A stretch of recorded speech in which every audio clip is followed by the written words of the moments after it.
Stephen A. Smith could possibly be leaving ESPN if he has any kahunas, if he has a pair.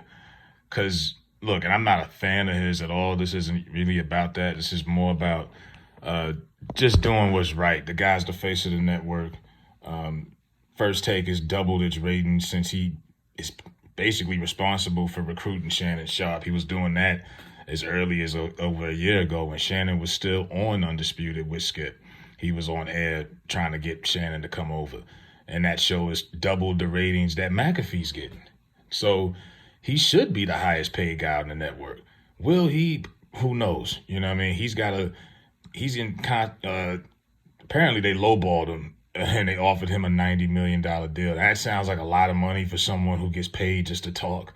And maybe it is, right? You always say teachers don't get paid enough and this and that. A lot of these teachers is out here sleeping with the kids. But yeah, this guy is being lowballed by the network that he's been working for what, on and off 20 years, right? And has what, 2 or 3 shows on this network. He's the face of the company. You know what I mean? Good or bad. McAfee, they brought in for $17 million. That was his like yearly contract. But he became the highest paid guy as a commentator, basically all off his FanDuel deal and his YouTube contract that he was doing for the longest.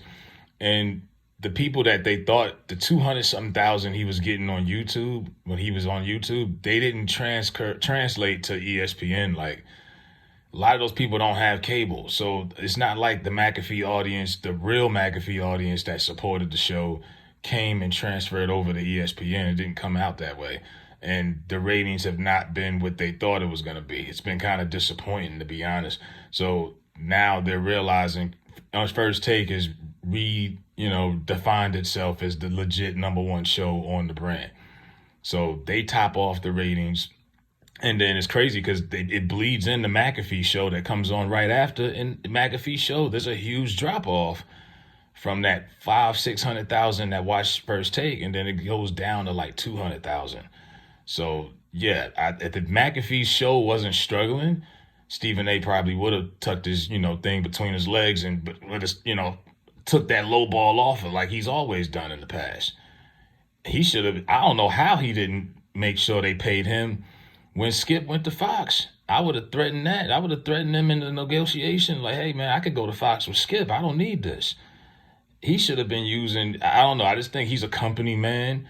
And he really could be a more savvier businessman, could have been making more money than Stephen A's making right now for that network. Or he could just leave, which is what I thought he would have done years ago, and just do his own thing like everybody else is doing right now. You got the notoriety. People know who you are. They watch your podcast. They've seen you in shows. They see you walking at games, walking into the Garden. I don't know who he thinks he is, but they know who you are, man.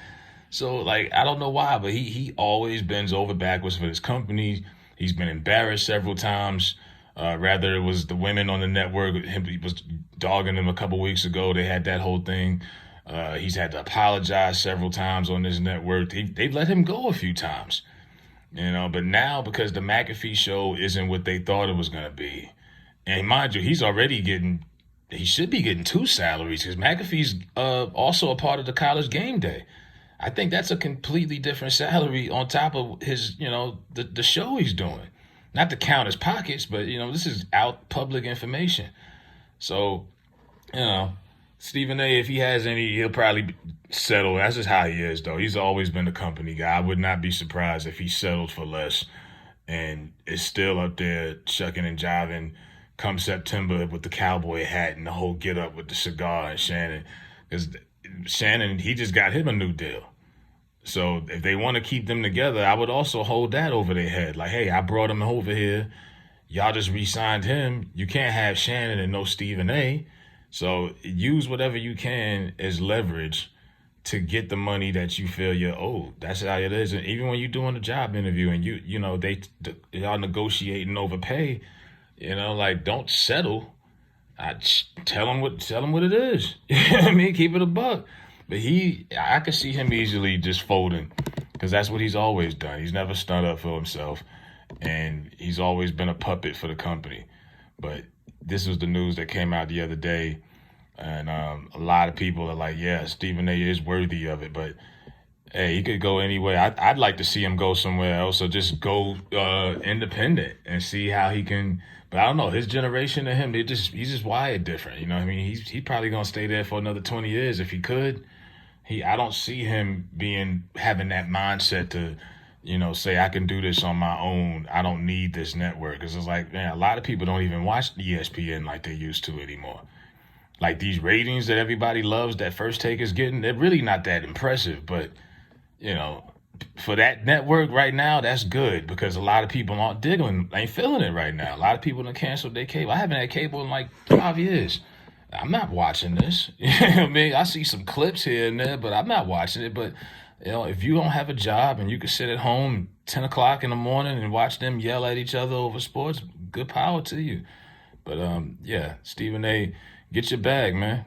See what you do. Let's see if he's gonna get his bag or is he gonna bootleg like he usually does and just settle for less, because I could see it going either way. Let me know what y'all think in the comments. I'm out.